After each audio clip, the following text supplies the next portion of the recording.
71. That number symbolizes the number of players who have competed in the 71 Power Forward tournament. So on June 27, 2018, I created a tournament where I collected the 71 best power forwards in league history and randomized the seeds from random.org. So with that said, out of these 71 players, who is the greatest power forward in NBA history?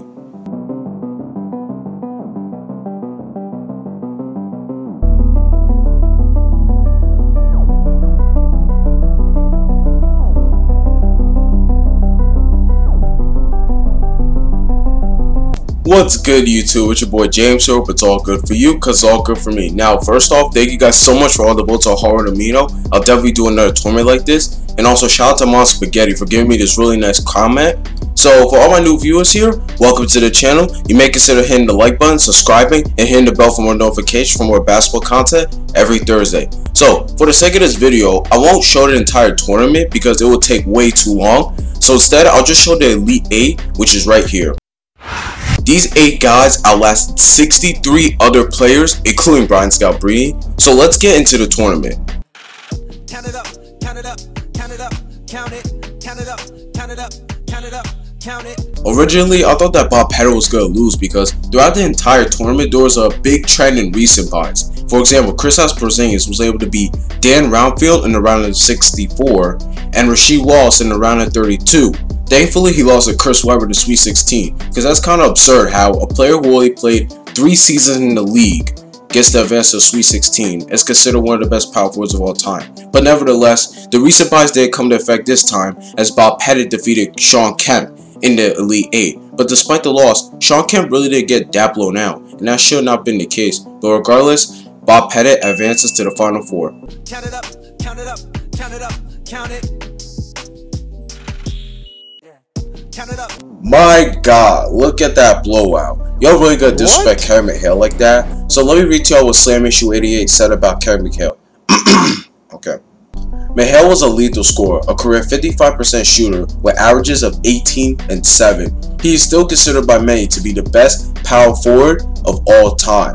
How is a player who even Slam may have considered to be the greatest power forward ever get blown out so easily by a player who has never won a ring? Now, I know rings don't judge a player's career, like look at Allen Iverson, for example, but McHale should have never been defeated that easily. Don't get me wrong though, Malone is a legend. Look at this determination. Look at this fucking effort. Nobody puts in more fucking effort. Nobody. But if you have a matchup between Kevin McHale and Karl Malone, McHale should not lose that easily. But I kind of agree because Malone is the better player individually though. He just had John Stockton as his help. McHale had Larry Bird, Dennis Johnson, Robert Parrish, Danny Ainge, and Bill Walton too. I think definitely Malone deserves to advance to the Final Four, and now he's gonna face Bob Pettit. Count it up, count it up, count it, count it up, count it up, count it up, count it, count it up. Dirk had 2 really tough matchups when he got to this point. He had to face Charles Barkley in the round of 32, and in the Sweet 16, he had to go up against Anthony Davis. And as a Kevin Garnett, his path was a little easier. He breezed through Dennis Rodman in the round of 64. Then he defeated Zach Randolph so badly no one voted for him. Then he beat Amar'e Stoudemire in the Sweet 16. So I may be wrong, but these 2 guys, Kevin Garnett and Dirk Nowitzki, are considered some of the best power forwards in league history. You can put them in top 5 in the category, and both of those guys will be there. But yeah, Dirk was the guy who won. And as you guys saw in the image, I voted for Garnett because personally I believe he's the better player. He's the better defender, the better passer. You know, he's done more for the league. So I guess people respect Dirk more because of his 2011 finals performance. That's probably why he was voted. So anyways, Dirk advances to the Final Four. Count it up, count it. I know that it's difficult. I'm stacking this paper. Tim Duncan won, no surprise here. Count it up, count it up, count it up, count it, count it up, count it up, count it up, count it. Why do you think you aren't mentioned when they talk about Karl Malone, Charles Barkley, Bird, all these guys? And people mention you occasionally, but not all the time. I don't have any idea.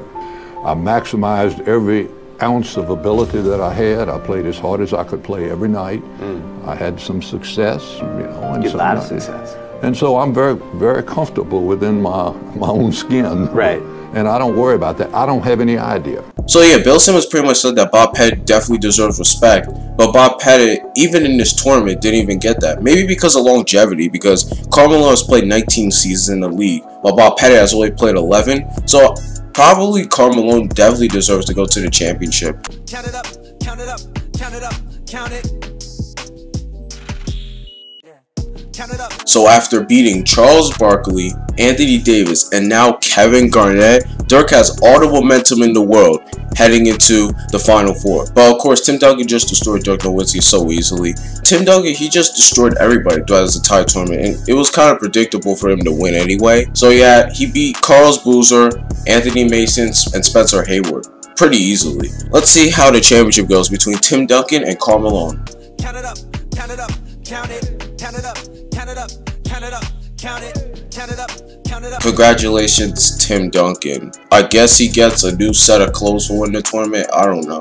There really is any debate over who's better. Yeah, Malone has the better stats. He scored way more points.